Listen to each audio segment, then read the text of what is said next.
This past summer, Wildcat closed forever after operating at Hersheypark for 26 years, all the way in the back of the park at the Midway America section. Many speculated as to what would happen with it, but considering a trend where we've seen old wooden roller coasters get transformed into brand new creations, given steel track, more dynamic elements, I think it was pretty clear what was going to happen. Rocky Mountain Construction has been tapped in to transform Wildcat into Wildcat's Revenge, opening next summer. The original coaster stood 106 feet tall. This new coaster will be 140 feet tall. The original coaster went 50 miles per hour. This will go 62. And the original attraction had 3,183 feet of track. And this new one will have 3,510 feet of track. So almost 400 feet longer, plus 4 inversions. That makes it tied with Steel Vengeance and Air Force One for having the most inversions on an RMC in North America. Untamed still has the record worldwide. Those 4 inversions are a step-up underflip. You're probably familiar with this element if you've ridden like Joker at Six Flags Discovery Kingdom. This will be the world's largest version of that. That's the one record that this attraction will have. If you ask me, it's not much of a record. It's a bit of a stretch, but whatever. There'll be, of course, a 0G stall, a 0G roll, and what they're calling a reversing downhill roll, which is basically another 0G roll. I think this attraction was a long time coming. I mean, Wildcat was never that highly praised, especially in a park that has 3 wooden roller coasters, 4 if you count both sides of Lightning Racer. Wildcat was always the forgotten one. Over the past few years, it's especially gotten rough. So it just makes sense that they revamped this attraction.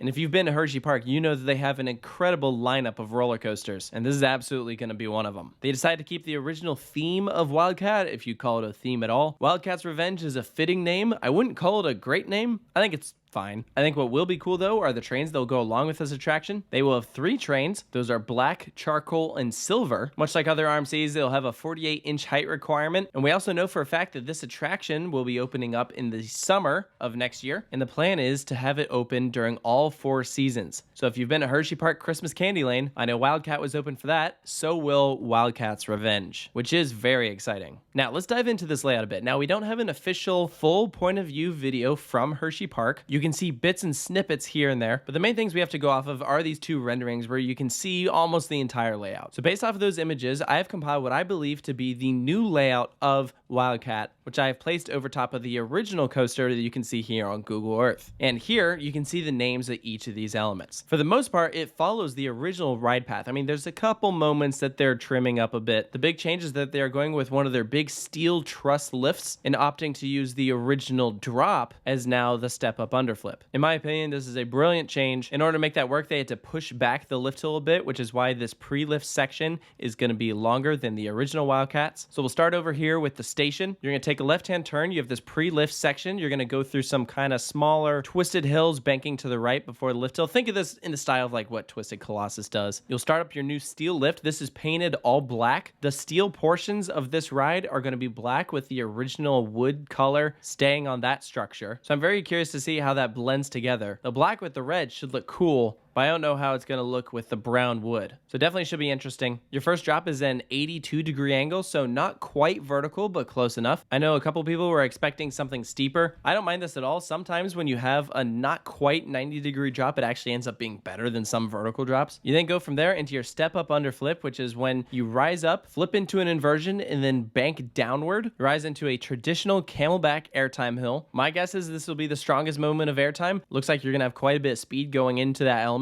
Following that, there's another little airtime pop, but you kind of twist as you're going into it. Just this fun little maneuver as you then pass into an overbank that throws you to the left. You fall down out of that and then enter your 0G stall, which hangs you upside down, passes over top the bottom of that airtime hill as you're coming out of that element. You twist out of it, get thrown into a lower overbank curve. Part of this passes over the bottom of the step-up underflip. And then from there, here's the one part that is not entirely clear in the renderings. From this image, it looks like you would then enter a flat section track that could be for a mid-course brake run. But in this one, it looks like you enter a step up, kind of level out, and then drop down from there. So I'm leaning towards that this is the more accurate image of what is going to actually happen. I don't think that this is a mid-course. Regardless, that drop down should be pretty cool. You then enter your third inversion, rising up into a 0G roll, and then falling down. I believe this is that downward roll that they were referring to. You're real low to the ground at this moment, banking to the left. You're going to level out, pass over the pre-lift, but under the previous 0G roll, into your final inversion, which is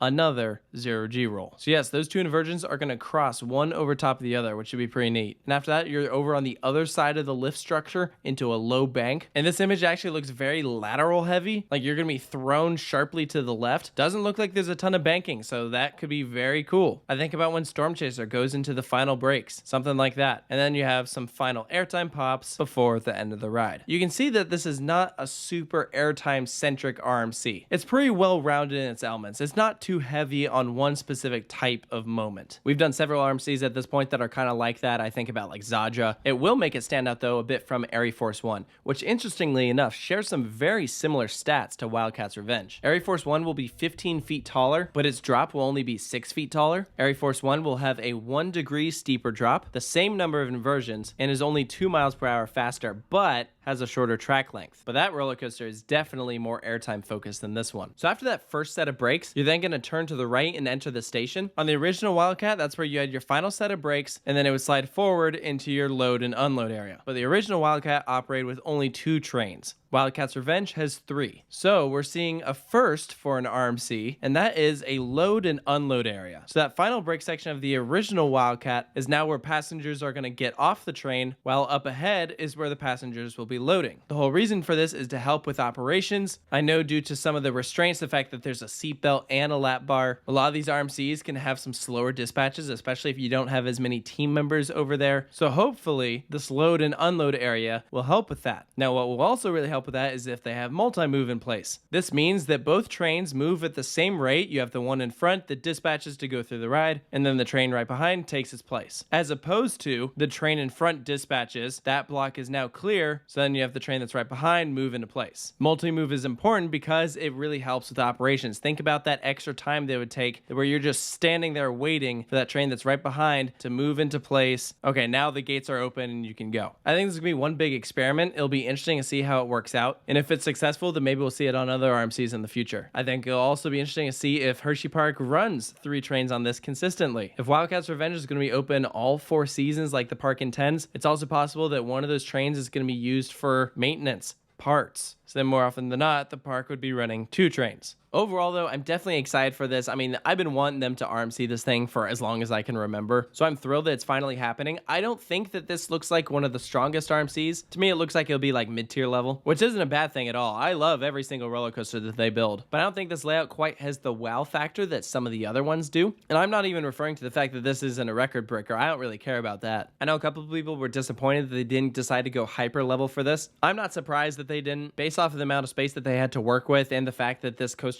bumps up to a parking lot as well as a road. They pretty much were confined to the original layout of the attraction, but it looks like it's gonna be an awesome experience. I know it's gonna be a ton of fun to ride. It's going to fit so well in this park's lineup. Don't be surprised if you get off this thing and think it's your new favorite there. But I mean, hey, Hersheypark is a pretty strong lineup that even if this is your second, third, or fourth favorite, that's still really good. They have such a well-rounded collection that I'm really glad they're filling this gap that they had with a crappy old wooden roller coaster, turning it into a brand new thrill machine. So let me know down in the comments below what you think of Wildcat's Revenge coming to Hersheypark next summer. You can post all those thoughts down below. Let me know if you agree with the things I've said, if you think there's anything I left out, and stay tuned for more analyses here at Coaster Studios, and we'll see you next time.